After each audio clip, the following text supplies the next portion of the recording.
Hello there, welcome to part 1 on the Emily tutorial mini-series. Part 1 is going to be melody, part 2 chords, part 3 putting it together and improvisation things. The notes are on the screen, and also there's a link below, so let's just get straight into it. First of all, it was on my internal Jukebox. I've spent a couple of hours listening to various versions, different instruments, looking at the lyrics, listening to Tony Bennett and Frank Sinatra singing it, just to see how they all perform it. There's always flexibility in jazz melodies, so you should enjoy that. But the general idea is what is on this lead sheet, but there's always space for a bit of flexibility, a bit of ornamentation. So I'm orientating myself. I was also playing along with some of the versions as well, which helps.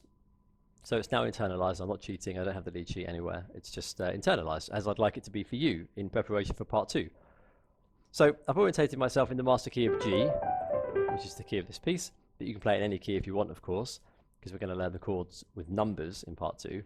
And I can see that the melody is based on the 3rd, major 7 and 5, and it mainly takes place in this area of the major scale, as you'll see. It's kind of sort of happening all around this area. It's not so, because some songs are in different places. It's nice to know that. So 3, major 7, 5. 3 times when it sings Emily, Emily, Emily. And then it's going to go down 3, 2, 1, and then up to the 6, and then down a triad onto the 2nd. So you want to learn this in little sections, which is exactly what I did.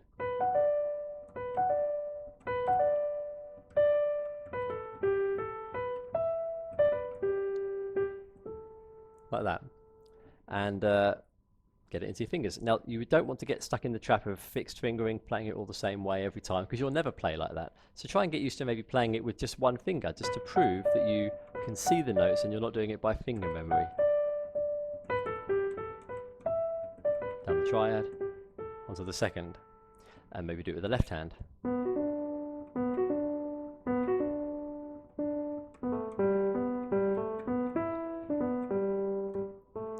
Like that. So that was, I'm just proving to myself that I am not getting stuck in the natural fingering, because you're never going to play like that.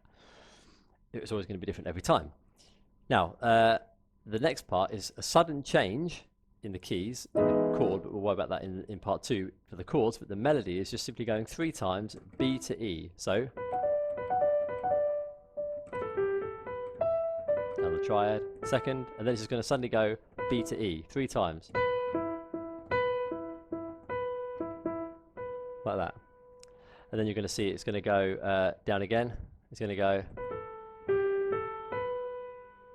up to the A, G, A sharp, which is part of the chord when you look at part 2. So let me just do that part again. The rhythm is a tiny bit different, but the notes.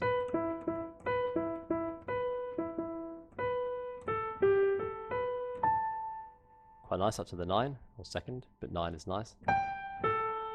2nd again. Now we're into the 2nd section. Same thing again, but a tiny bit different. And now it's going to go up higher. It's going to go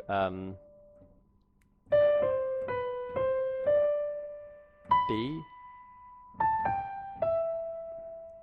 to the F sharp, which is in the key of G, sort of in the key of G, and then one key is out of the key, C sharp, and then like a nice repetitive pattern. And then the same kind of thing again, but from G this time. Now back down to the starting note, and then you do the melody opening again. With that little passing tone onto the 9, which is very nice, because that's where it ends.